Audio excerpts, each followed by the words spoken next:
Hello viewers and welcome to my channel. आज के इस वीडियो में मैं आपके साथ शेयर करूंगी फ़िनाइल कंटेनर्स को रीयूज़ करने के कुछ आइडियाज़। अभी आप जो स्क्रीन पे देख रहे हैं ये है एक पुराना सा फ़िनाइल कंटेनर जिसको मैंने ऊपर से कट कर लिया है और इस वेस्ट प्लास्टिक को हम दोबारा से रीयूज़ करेंगे। तो इसके लिए आप बहुत सारे आइडियाज़ को अप्लाई कर सकते हैं। जो आपके पास मटेरियल्स हैं वो सारे इकट्ठे कर लीजिए। मेरे पास एक कॉटन का फैब्रिक था, मैंने इस पे टाई एंड डाई करी थी और मैं सोच रही थी कि मैं इसको कुशन कवर बनाऊंगी, बट फिर वक्त ही नहीं मिला।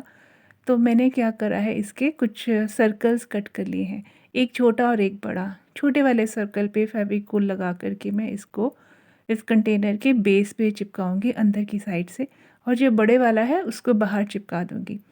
तो वीडियो ज़्यादा लंबा नहीं हो जाए तो इसलिए मैंने इसको कई जगह पे वीडियोग्राफी नहीं की है। बस बेसिक बेसिक ही मैं आपको दिखा रही हूँ।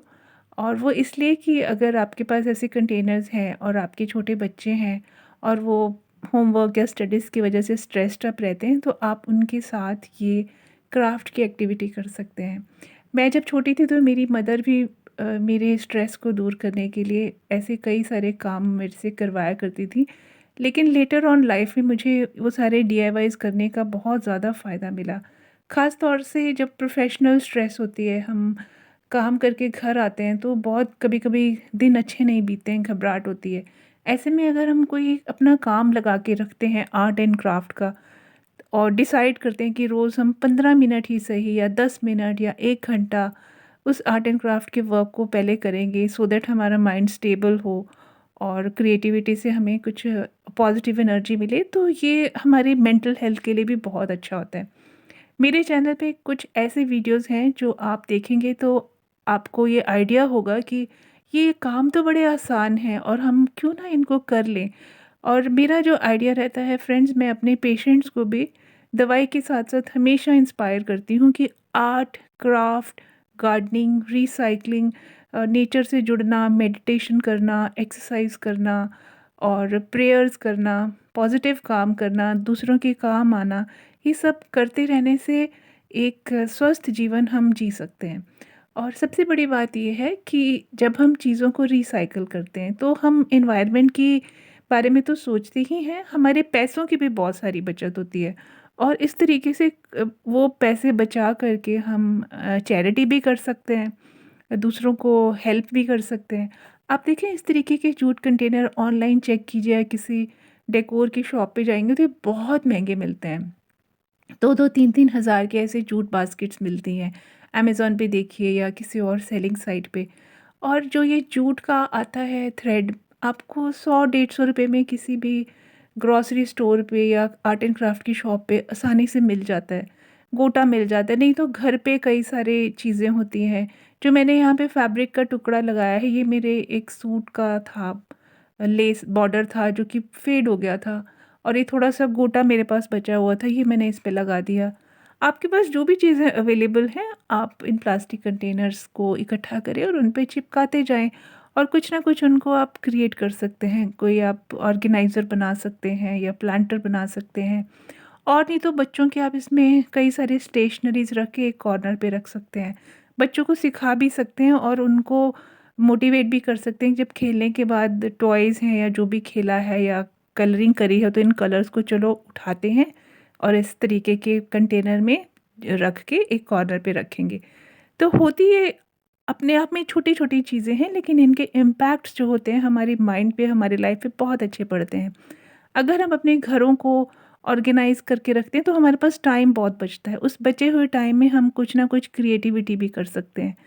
और ऐसा ही मैंने सोचा कि मैं आपके साथ शेयर कर लूँ, और इसमें मैं ऑर्गेनाइज़ करूँगी अपनी वूलन कैप्स और सॉक्स, या देखती हूँ मैं क्या करूँगी। इस समय तो मेरे मन में है कि मैं इसको पहले कंप्लीट कर लूँ, और जैसे-जैसे मेरा दिमाग में आइडियाज़ आते गए मैं इसको बनाती गई। मैंने कुछ पहले से प्लान नहीं किया था, और शायद आर्ट इसी को ही कहते हैं। अगर हम पहले से मेंटल प्लानिंग करके रखते हैं तो उसमें हमारा जो एक्सप्रेशन है वो डिफरेंट होता है। अगर हम अ, अपने आप से ऑन द गो चलते जाते हैं, तो हमारा जो क्राफ्ट है वो कुछ नई ही चीज़ें लेकर के नई तरीके से उभरता है। तो किसी भी तरीके से आप कर सकते हैं। आप चाहे तो पहले प्लान कर लें कि आपके पास क्या-क्या फैब्रिक के पीसेस हैं या आपने किसी वेस्ट को क्या रूप देना है, पूरा लिख लें स्टेप्स या किसी यूट्यूब वीडियो से देख लें या बस सीधे शुरू हो जाएँ। मेरा तो यही मानना है कि मैं तो बस उठाती हूँ सारे कलर्स और शुरू हो जाती हूँ कि ज़्यादा सोच विचार करते रहते हैं ना तो कभी-कभी वो काम हमारा रह ही जाता है या हम सोचते हैं कि बाज़ार जाएँगे तो ये चीज़ें ले आएँगे, तो फिर वो आता नहीं है कभी। इसलिए जब मेरा मन होता है, दिवाली से पहले मैं क्या करती हूँ, घर की सफाई हम शुरू कर ही देते हैं, जो वेस्ट हमें निकालना होता है 1-2 महीने पहले से ही दिमाग में होता है कि ये सब हटानी है। तो अलग करती रहती हूँ कबाड़ को, फिर उसमें से सॉर्ट आउट कर लेती हूँ कि इसको मैं क्या कर सकती हूँ। तो 3 दिन लगे मुझे ये पूरा जूट बास्केट बनाने में, मैंने अपने आराम से, कम्फ़र्ट से बनाया और इसको पूरे क्रिएटिव प्रोसेस को एन्जॉय भी किया। इसमें मैंने एक प्लास्टिक बॉटल में पानी डाल कर के सिंगोनियम की कुछ कटिंग्स रख दी हैं। ये आपको वीडियो अच्छा लगे और मेरा चैनल चेक कीजिए, आप ज़रूर सब्सक्राइब कीजिए, आपको बहुत सारे डीआईवाईज़ मिलने वाले हैं और गार्डनिंग के भी बड़े सारे वीडियोज़ आपको मिलेंगे जिससे कि आप इंस्पायर भी होंगे और बहुत कम खर्चों में रिसाइकिल करके आप बहुत सारी गार्डनिंग भी कर सकते हैं। तो ये तो रहा हमारा फर्स्ट आइडिया जिससे कि हमने DIY jute and fabric planter बनाया। अच्छा, जो नेक्स्ट वाला है ये फ़िनाइल कंटेनर, इसको भी मैंने 2 पार्ट्स में कट कर लिया।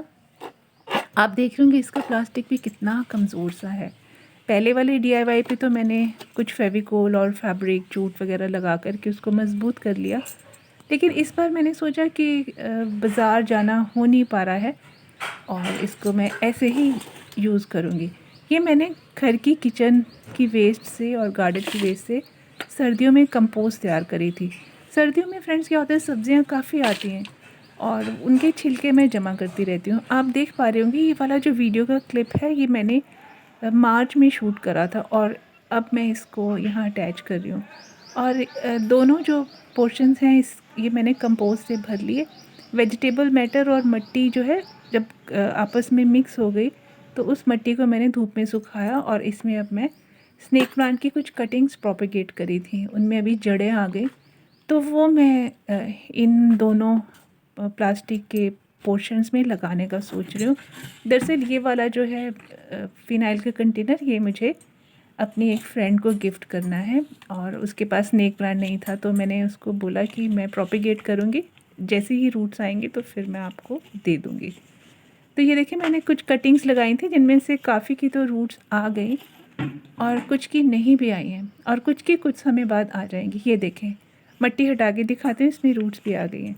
तो स्नेक प्लांट एक ऐसा प्लांट है जो आप इजीली गिफ्ट कर सकते हैं, प्रोपेगेट कर सकते हैं और ये रात में बहुत सारी ऑक्सीजन भी छोड़ता है। इसकी कोई केयर की ज़रूरत नहीं, पानी की ज़रूरत नहीं है और ये अच्छे से प्रोलिफरेट होता रहता है। खाद की भी ज़्यादा ज़रूरत नहीं, खाद डाल देंगे तो अच्छा रहेगा। तो इस तरीके से आप पुराने स्नेक प्लांट से कट करके कई सारे बेबी प्लांट्स बना सकते हैं और आगे से आगे गिफ्ट भी कर सकते हैं। होप करती हूँ ये वीडियो आपको अच्छा लगा होगा। Thank you so much.